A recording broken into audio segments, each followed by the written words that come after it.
అరే నారాయణ పెద్ద పోటుకోలాగా ఇన్స్టాలో యూట్యూబ్ లో వీడియోలు చేస్తున్నాం కానీ గట్టిగా మాట్లాడితే మనకి పిల్లని ఎవరు తెలుసా? మనకే తక్కువ అన్నా. పొరపాటుని ఇన్స్టా యూట్యూబ్ అకౌంట్ పోయింది అనుకో మన పరిస్థితి ఏంట్రా? అరే రీసెంట్ గా మా నాన్న పెళ్లి సంబంధం కోసం ఒక ఇంటికి వెళ్తే వాళ్ళు ఏమన్నారు తెలుసా? ఏమన్నారు? మీ కొడుకు ఎవరండి అన్నారు. నాన్న భుజాలు గజాలు చేసుకునే నా కొడుకు యూట్యూబ్ అని చెప్పంతదా? అవునరా, దెబ్బకి పెళ్లి ఫిక్స్ అయిపోయి ఉంటది. మర్యాద ఇక్కడ నుంచి దొబ్బి అన్నారట. మన బతుకు అంతేరా. 1.2 ఫాలోవర్స్ నీ పరిస్థితి ఎలాగైతే మరి నా పరిస్థితి ఏంటన్నా? జాతరలో బోర్లు అమ్ముకోవడమే. అన్న ఒక బోర్ మీద ఎంత మిగులుతుంది అంత? అందుకే చెప్తున్నాను రా, మీరు బాగున్నప్పుడు ఏదో బిజినెస్ పెట్టుకోండి. అంత డబ్బులు ఎక్కడ? లోన్ తీసుకురా బావా. సిబిల్ స్కోర్ లేదు, లోన్ ఎవడెత్తాడా? యూట్యూబ్ రామ్ సివిల్ స్కోర్ లేపడమా? ఇదే మిగిలింది.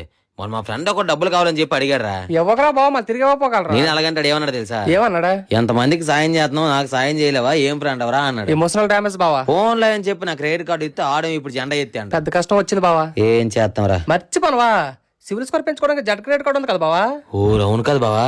ఎవరైనా కొత్తగా బిజినెస్ స్టార్ట్ చేయాలనుకుంటే వాళ్ళకి వీడియో షేర్ చేయండి. జెడ్ క్రెడిట్ కార్డు ను వాడి మనం సిబిల్ స్కోర్ పెంచుకోవచ్చు అని మీకు ముందే చెప్పాను. అవునండి, జెడ్ క్రెడిట్ కార్డు ను యూజ్ చేసి మన సిబిల్ స్కోర్ పెంచుకోవచ్చు. వన్స్ క్రెడిట్ స్కోర్ పెంచుకున్నాక మన లోన్ చాలా ఈజీగా తీసుకోవచ్చు. దీనికోసం మన సిబిల్ స్కోర్ గానీ ఇన్కమ్ ట్యాక్స్ ప్రూఫ్స్ గానీ ఏమీ అవసరం లేదు. 30 to 45 డేస్ లో మన క్రెడిట్ స్కోర్ చాలా ఈజీగా ఇంప్రూవ్ అవుతుంది. మనం డైలీ దాంట్లో స్పెండ్ చేస్తే చాలు. ఇది ఎఫ్టీ బ్యాంక్ క్రెడిట్ కార్డు అనమాట. మనం ఎప్పుడైతే ఫిక్స్డ్ డిపాజిట్ చేస్తామో మనకు ఒక కార్డు వస్తుంది. ఫర్ ఎగ్జాంపుల్ మనం ఒక 2000 డిపాజిట్ చేసాం అనుకో 90% వరకు మనం లిమిట్ వాడుకోవచ్చు. మనం ఏదైతే ఫిక్స్డ్ డిపాజిట్ చేస్తాం అది గవర్నమెంట్ రూల్స్ ప్రకారం అప్ టు 7% వరకు ఇంట్రెస్ట్ కూడా వస్తుంది. మన ఫిక్స్డ్ డిపాజిట్ ఏదైతే ఉందో అది ఆర్బీఐ రూల్స్ ప్రకారం చాలా సేఫ్ గా ఉంటుంది. ఈ కార్డ్ కి ఇంకో ప్లస్ పాయింట్ ఏంటో చెప్పనా, ఎటువంటి ఇయర్లీ చార్జెస్ కూడా ఉండవు. అమెజాన్, ఫ్లిప్కార్ట్ లో అయితే ఈ కార్డు వాడితే 5% క్యాష్ బ్యాక్ వస్తుంది. Swiggy, Zomato, book my show లో అయితే ఇన్స్టెంట్ గా అప్ టు 20% డిస్కౌంట్ వస్తుంది. కేఎఫ్సి, మెక్డానల్డ్స్, నైక్, పీవీఆర్ లాంటి ఏవైనా సరే 80+ బ్రాండ్స్ దేన్నైనా సరే మన డైరెక్ట్ గా విజిట్ చేస్తే అప్ టు 15% వరకు మన క్యాష్ బ్యాక్ వస్తుంది. క్రెడిట్ స్కోర్ తక్కువ ఉన్న వాళ్ళకైతే జెడ్ క్రెడిట్ కార్డ్ చాలా